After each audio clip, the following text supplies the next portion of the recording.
भारत ने कूटनीति और सैन्य शक्ति के दम पर चीन की सेना को तो पीछे धकेल दिया, लेकिन क्या भारत कोरोना वायरस को भी इसी तरह से पीछे धकेल पाएगा? इसमें हमें कुछ संदेह है। ये सवाल हम इसलिए पूछ रहे हैं क्योंकि भारत में कोरोना वायरस का संक्रमण तेजी से फैल रहा है और इसके सामने बड़े बड़े शहरों की स्वास्थ्य व्यवस्थाएं अब कमजोर पड़ रही हैं। कोरोना वायरस किसी व्यक्ति की जान ले या ना ले, लेकिन प्राइवेट अस्पतालों में इसके इलाज का खर्च अब किसी भी परिवार की जान जरूर लेगा। आज हम ये बताने वाले हैं कि कैसे दिल्ली जैसे बड़े शहर के प्राइवेट अस्पतालों में कोरोना वायरस के इलाज पर 15 से 20 लाख रुपए तक का खर्च आ सकता है। ये समझिए कि कोरोना वायरस के मामले में देश की और इन बड़े शहरों की इस समय भारत में कोरोना वायरस के संक्रमण का शिकार हो चुके लोगों की संख्या 2,66,000 से ज्यादा की है। 7,500 लोगों की मौत हो चुकी है। संक्रमित लोगों की संख्या के मामले में भारत अब दुनिया में 5वें नंबर पर पहुंच गया है। महाराष्ट्र जैसा राज्य इस मामले में चीन को पीछे छोड़ के बारे में भी आशंका यही है कि आने वाले कुछ दिनों में दिल्ली में संक्रमित लोगों की संख्या लाखों में हो जाएगी।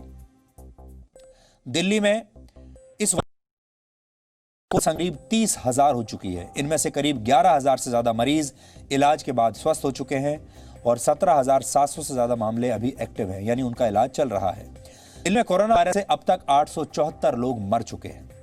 डराने वाली बात यह है कि दिल्ली में पॉजिटिविटी रेट यानी टेस्ट होने पर कोरोना संक्रमित होने की दर अब लगातार बढ़ रही है।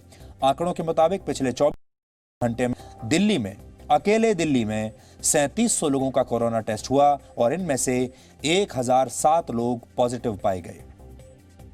3700 में से 1000 लोग पॉजिटिव पाए गए, यानी जितने लोगों ने टेस्ट कराया उसमें से 27% लोग संक्रमित हो रहे हैं। पिछले हफ्ते की बात करें तो यह पॉजिटिविटी रेट करीब 26% था, यानी धीरे धीरे बढ़ रहा है। यह आंकड़ा बाकी राज्यों की तुलना में बहुत ज्यादा है।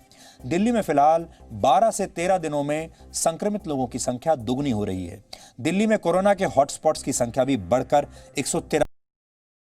इन पहली तारीख को छोड़ दें तो इस महीने दिल्ली में अब तक प्रतिदिन 1000 से ज्यादा नए मामले सामने आए हैं।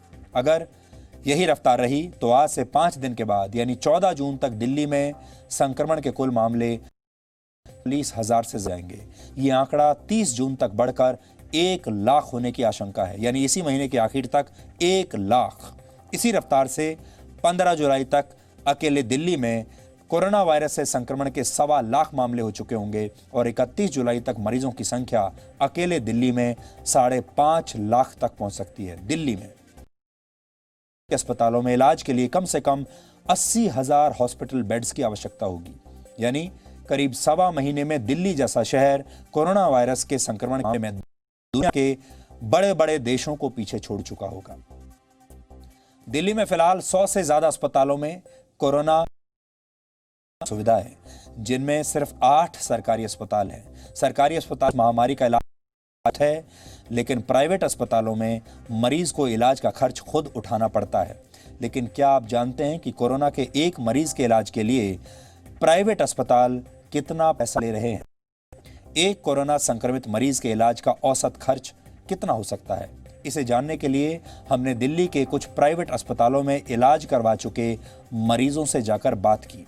जिस महत्वपूर्ण बात पता चली, आज आपके लिए यह जानना बहुत जरूरी है।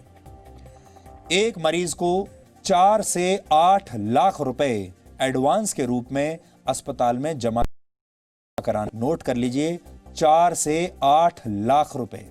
2 से 3 बेड के वार्ड में प्रतिदिन का जो खर्चा है वो 40,000 रुपए तक हो सकता है और उसमें भी आपको अकेले कमरा नहीं मिलेगा। जिस कमरे में 2 से 3 लोग रखे गए हैं आपके साथ, वहां आपको 40,000 रोज देने पड़ेंगे, 40,000 रुपए।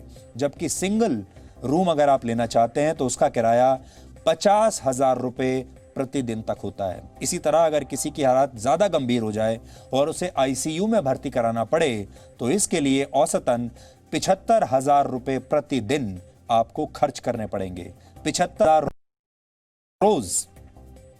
और अगर मरीज को वेंटिलेटर पर रखना पड़ जाए तो आईसीयू में एक दिन का खर्च 1 लाख रुपए से भी ज्यादा का हो सकता है। यानी अगर मरीज को 10 दिन भी किसी प्राइवेट अस्पताल में बिताने पड़ गए तो उसे कम से कम 6 लाख रुपए तो खर्च करने ही पड़ेंगे और अगर हालत गंभीर हुई तो 10। इसके अलावा पीपीई किट्स, जो अस्पताल का स्टाफ जो पीपीई किट्स, डॉक्टर और स्वास्थ्य कर्मी पीपीई किट्स का इस्तेमाल कर रहे हैं, उसका खर्च भी मरीजों से वसूला जाता है। और अगर किसी मरीज को कुछ दिनों के लिए वेंटिलेटर की जरूरत पड़ गई तो आपका खर्च 10 लाख रुपए से ऊपर जा सकता है। इसके अलावा दवाओं का खर्च और दूसरे खर्चों को इसमें जोड़ मरीज को 15 से 20 लाख रुपए भी खर्च करने पड़ सकते हैं। ये इस पर निर्भर करता है कि आपकी किस्मत कितनी खराब है। अब सवाल यह है कि जिस बीमारी की कोई दवा आज नहीं है, उस बीमारी के इलाज के नाम पर लाखों रुपए वसूले कैसे जा रहे हैं। दिल्ली सरकार ने खुद माना है कि दिल्ली के प्राइवेट अस्पतालों में हॉस्पिटल बेड्स की ब्लैक मार्केटिंग हो रही है। ब्लैक में बेचे अस्पताल में ये सारे बेड्स। दिल्ली के प्राइवेट अस्पतालों का यह रवैया तब है जब दिल्ली सरकार दावा कर रही है कि दिल्ली में कोरोना वायरस का सामुदायिक संक्रमण यानी कम्युनिटी ट्रांसमिशन हो चुका है। यह सबसे डरावना फेज होता है जब कम्युनिटी ट्रांसमिशन शुरू हो जाता है। हालांकि केंद्र सरकार ने दिल्ली में कम्युनिटी ट्रांसमिशन की बात से इनकार किया है। सामुदायिक संक्रमण तब शुरू होता है जब संक्रमण के स्रोत का पता ही नहीं चलता।